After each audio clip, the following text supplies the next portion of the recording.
Hello, everybody. I'm back with chapter number 26 of Book 1 of the Ranger's Apprentice The Early Years series, The Tournament at Gorlan. Let's go ahead and get into it. Tell us what you found at Castle Gorlan, Pauline, Harold said. Then, turning to the Rangers in explanation, he added, Pauline went under cover to the castle a week ago, disguised as a traveling noblewoman. A rather ditzy one, it might be said, she added, smiling. I find men tend to feel no threat from a twittering blonde. And because they're not on their guard, you can learn a lot from them. Both Halt and Crowley regarded her with new admiration. It would take a lot of courage to penetrate Morgoth's lair in disguise. Pauline and the Baron seemed to think there was nothing special about it. It was obvious that someone important was being kept prisoner in the castle, in the top floor of the eastern tower. I didn't see who it was, but I saw food being taken in, and servants came and went, and the tower is heavily guarded. I'd say that indicates a high-ranking prisoner, but a prisoner nonetheless. I assume it's the king, but I have no definite proof.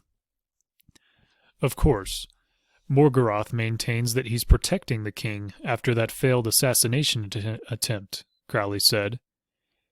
That would explain the high level of security. Pauline nodded. That's true. It's a clever ploy, and I believe Duncan was the one behind the attempt on the king's life. Halt shook his head. No, he said abruptly, and, as Pauline turned her dazzling smile on him, he found he was once more lost for words. That is, he stumbled once more. Crowley came to the rescue, and once again, Halt glared at him.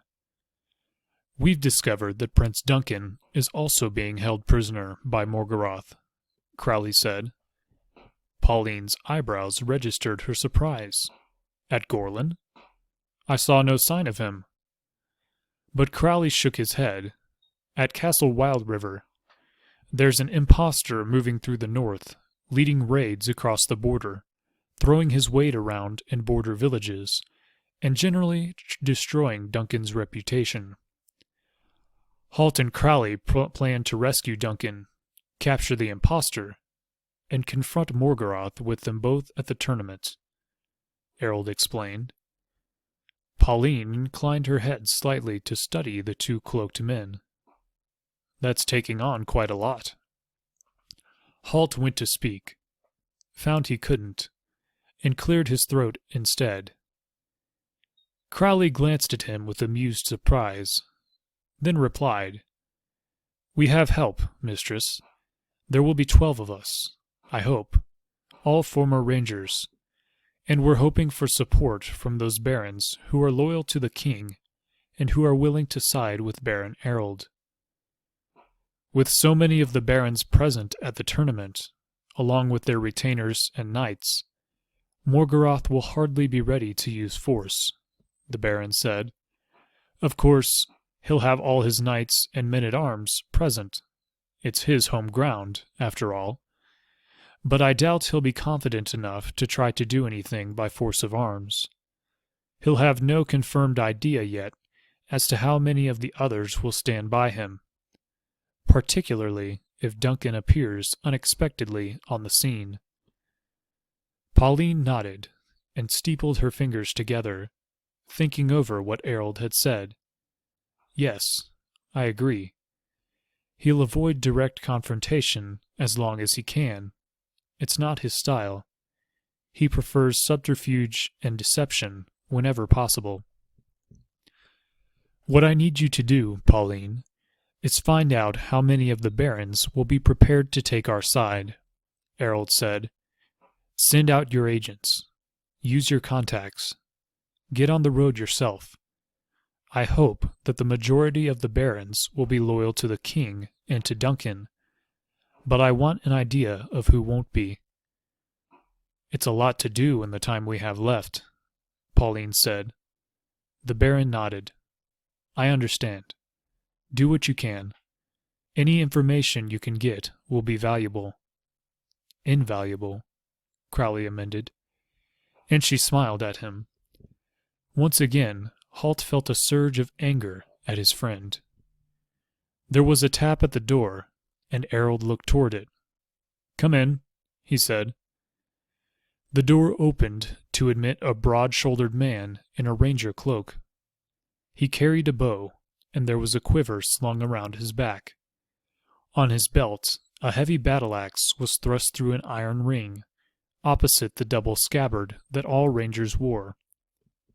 He wasn't the typical ranger, Halt thought. He was taller and more heavily built than most. Perhaps that explained his predilection for the battle-axe. Errol smiled a welcome. "Ah, Farrell, come on in. Here are two of your confreres." He indicated Halt and Crowley, and the newcomer eyed them critically. Crowley held out his hand in greeting. He said, "Crowley." Farrell took his hand, nodding recognition. "I remember you," he said. Then he jerked his head toward Halt. "Don't know him." "He's Halt, and he's from Hibernia. Old Pritchard trained him in ranger skills. He's not officially a ranger yet, but he's already annoyed Morgarath considerably." Farrell's face registered interest at that. "Is that so? What did he do?" "Well, for a start, he fought off half a dozen of Morgarath's men who were attacking me," Crowley said. Farrell nodded approval. "That's a good start." Halt shrugged. "That was after Morgarath had the hide to offer me a job," he said. "What did you say to that?" Errol put in. Halt turned to him to answer. "I told him where he could put it," he said. Then instantly flushed as he remembered Pauline was in the room. He turned to her. "My pardon, Mistress de Lacy. I didn't—" She waved his apology aside. She was already laughing. "I imagine that angered him more than beating up his soldiers," she said. Halt nodded. "I think you're right."